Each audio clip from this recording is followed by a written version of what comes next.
Hi, today's read aloud is Henry's Freedom Box, a true story from the Underground Railroad.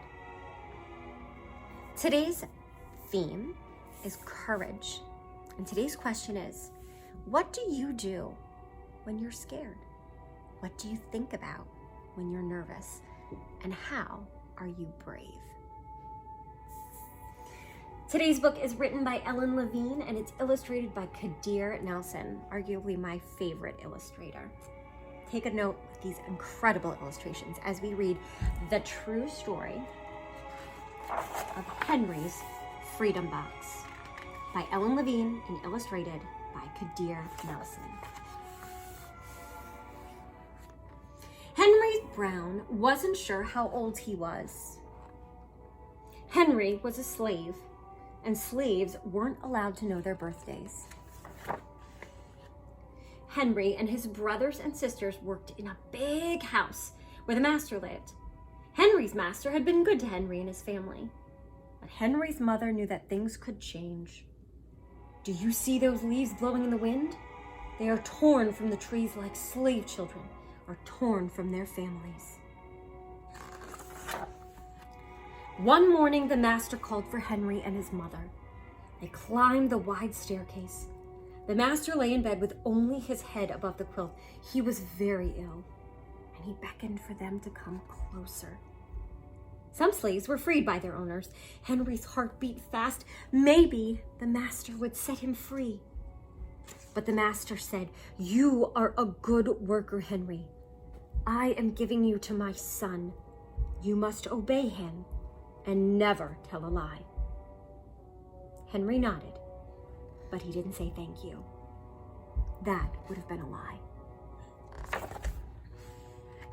Later that day, Henry watched a bird soar high above the trees. Free bird, happy bird, Henry thought. And then Henry said goodbye to his family. He looked across the field and the leaves swirled in the wind. Henry worked in his new master's factory. He was good at his job. "Do not tear the tobacco leaf," the boss yelled at the new boy. He poked the boy with a stick. If you made a mistake, the boss would beat you. Henry was lonely. One day he met Nancy, who was shopping for her mistress. They walked and talked and agreed to meet again. Henry felt like singing, but slaves didn't dare sing in the streets. Instead, he hummed all the way home.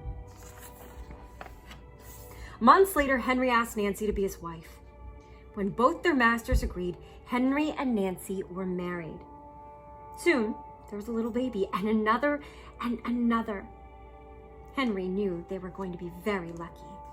They lived together even though they had different masters. But Nancy was worried. Her master had lost a great deal of money. "I'm afraid he will sell our children," she said. Henry sat very still. Henry worked hard all morning. He tried to forget what Nancy had said. Look at this incredible illustration of his face. Beautiful. His friend James came into the factory. He whispered to Henry, "Your wife and children were just sold to the slave market." "No!" cried Henry. Henry couldn't move. He couldn't think. He couldn't work. "Twist that tobacco," the boss poked Henry. Henry twisted tobacco leaves. His heart twisted in his chest. At lunchtime, Henry rushed to the center of town, and a large group of slaves were tied together. The owner shouted at them. Henry looked for his family. "Father! Father!" Henry watched his children disappear down the road. Where was Nancy? He saw her the same moment she saw him. When he wiped away his tears, Nancy too was gone. A lot of big feelings in this book. Henry no longer sang. He couldn't hum. He went to work, and at night he ate supper and went to bed. Henry tried to think of happy times, but all he could see were the carts carrying away everyone he loved. Henry knew he would never see his family again. Many weeks passed. One morning, Henry heard singing. A little bird flew out of a tree in an open sky, and Henry thought about being free. But how? As he lifted a crate, he knew the answer.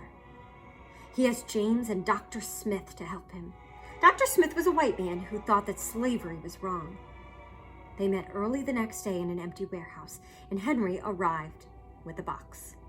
"I will mail myself to a place where there are no slaves," he said. James stared at the box and then at Henry. "What if you cough and someone hears you?" "I will cover my mouth and hope," Henry said. Dr. Smith wrote on the box, "To William H. Johnson, Arch Street, Philadelphia, Pennsylvania."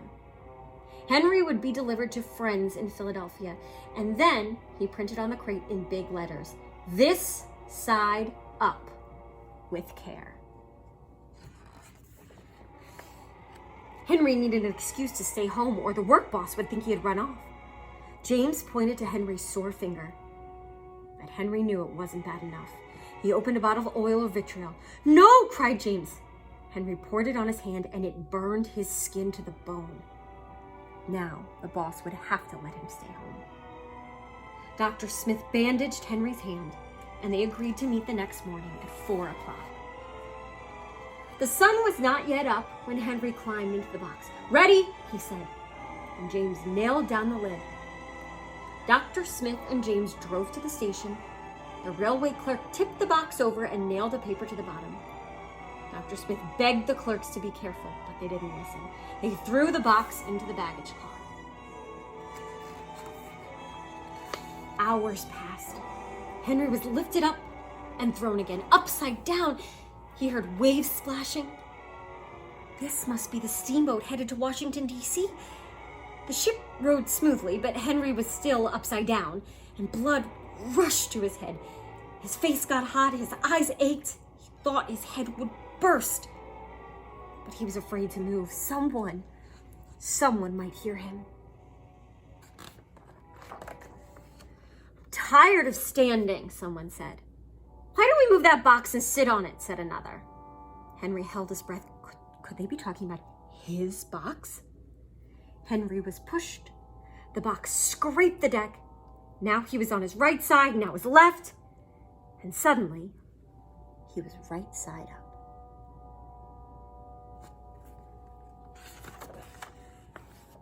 "What do you think is in here?" the first man said. "Mail, I guess," said the other. "I am mail," thought Henry, but not the kind they imagine. Henry was carried off the steamboat and placed in a railroad car. This time, head up. He fell asleep on the rattling song of train wheels. He awoke to a loud knocking. "Henry, are you all right in there?" "All right," he answered. The cover was pried open, and Henry stretched and stood up.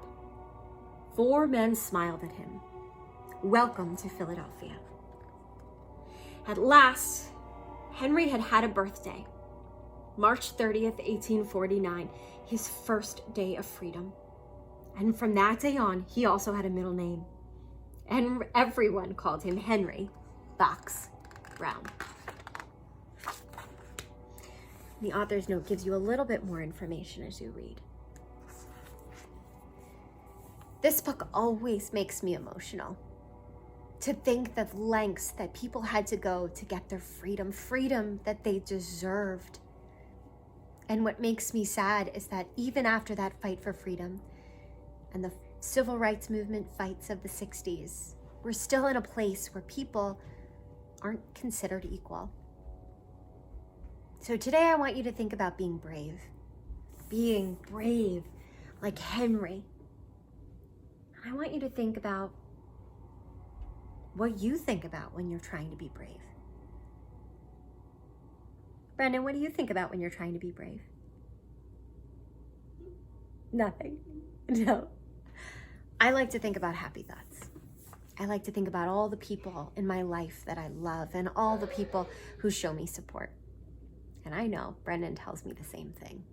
He thinks about his favorite things, Legos and dinosaurs and his brother and his family.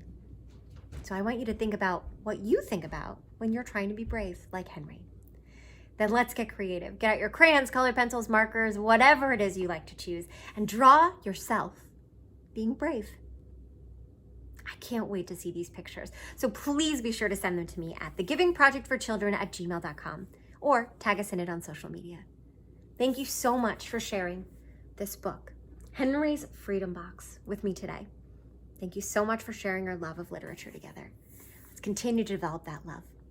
Till next time.